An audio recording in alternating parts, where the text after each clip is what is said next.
Éloquence dans la parole, éloquence dans les idées, éloquence dans l'habillement. Honorable Président, membres du jury, de la médiathèque, chers téléspectateurs, bonsoir. Matricule 056 NB, mon nom est Seynabou Ndiaye. En cette journée si spéciale pour nous tous ici présents, je me sens à la fois triste, meurtrie, dévastée et en colère de savoir qu'il existe encore des gens qui vivent dans le passé. Oui, des gens faibles d'esprit. Mon thème d'aujourd'hui ne laisse indifférent aucun d'entre nous. Car dans n'importe quel quartier, maison dans laquelle vous entrez, ce fléau y est. Teug, lawbe, géwél ak géer ba ci ràbb lu ko fi andi waxi aada. Mon thème d'aujourd'hui, problème de caste. Il faut savoir que ce problème date depuis de belle lurette, depuis l'époque médiévale. Nos grands-parents ont subi et ont fait face à ce fléau. Il faut savoir que lorsqu'on parle de caste, on fait référence à une division du travail. Dans une société, tout le monde ne peut pas être forgeron. Tout le monde ne peut pas être agriculteur. Et on ne peut pas avoir aussi des hommes 12 métiers, comme on le dit souvent dans la rue. Par exemple, lorsque je vous parle des Teug, leur domaine d'étude, c'est le métal. Ce sont les vendeurs de bijoux que l'on voit un peu partout dans les marchés. Lorsque l'on parle des Laobé, leur domaine d'étude, c'est le bois. Ils sont un peu partout dans les coins de rue. Les guerres, ils sont surnommés être les nobles, ceux qui sont de race pure, de sang pur. Lorsque je parlerai de mes parents Géwél, nous sommes les communicateurs traditionnels. Sans nous, le nom des rois tomberait dans l'oubli. Nous sommes censés transmettre des messages. Nous faisons régner la vertu, la gloire, la paix. Avec toute cette répartition, quels sont les adages qui disent qu'un Géwél ne doit pas se marier avec un guerre? Que les Teug et les Ñoño, que les Teug et les Laobé doivent se marier entre cousins-cousines.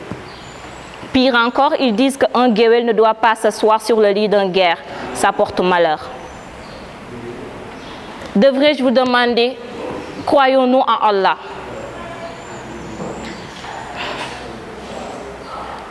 N'est-ce pas vrai que nous venons tous de Mam Adama et de Mam Awa? En plus de ça, ne sommes-nous pas des musulmans? Ne sommes-nous pas tous égaux aux yeux d'Allah subhanahu wa ta'ala? N'a-t-il pas dit dans le Coran que sur tout ce qu'il a créé, l'homme est ce qu'il adore le plus? Alors, je ne souhaite à personne. Dans la rue, un homme a un accident. Il est transporté à l'hôpital. Il est hospitalisé. Là, c'est un guerre. Il a besoin de sang pour s'être opéré. A-t-on besoin ou bien a-t-on le temps de vérifier que c'est le sang d'un guerre ou bien d'un Géwél? A-t-on ce temps? Donc pourquoi? À quoi ça sert?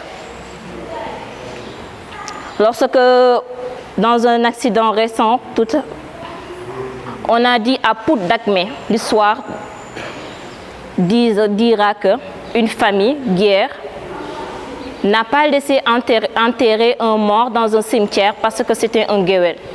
Ça porte malheur si on enterre un Géwél dans un cimetière où les guerres y sont. Ils disent que pour vous qui dites que les Géwéls sont enterrés sous l'arbre, c'était parce qu'on ne voulait pas les enterrer, parce que leur savoir se dissiperait dans le sol. Et tout le savoir que le Géwél avait, on ne pouvait pas le gaspiller en le mettant dans le sol. C'est pourquoi on les mettait sous un. Mais ça ne se justifie pas, parce que, même Dieu l'a dit, on doit enterrer nos morts. D'après tout ce que vous avez dit, on a dit que lorsque vous dites à vos parents que je suis amoureuse de quelqu'un, qu'est-ce qu'ils vous demandent en premier? D'où vient-il? De quelle famille appartient-il? Au lieu de vous demander, est-il musulman? A-t-il des qualités? Non, ils ne le font pas. Allah ne connaît pas les castes. Allah connaît l'égalité. Il ne connaît pas les riches des pauvres.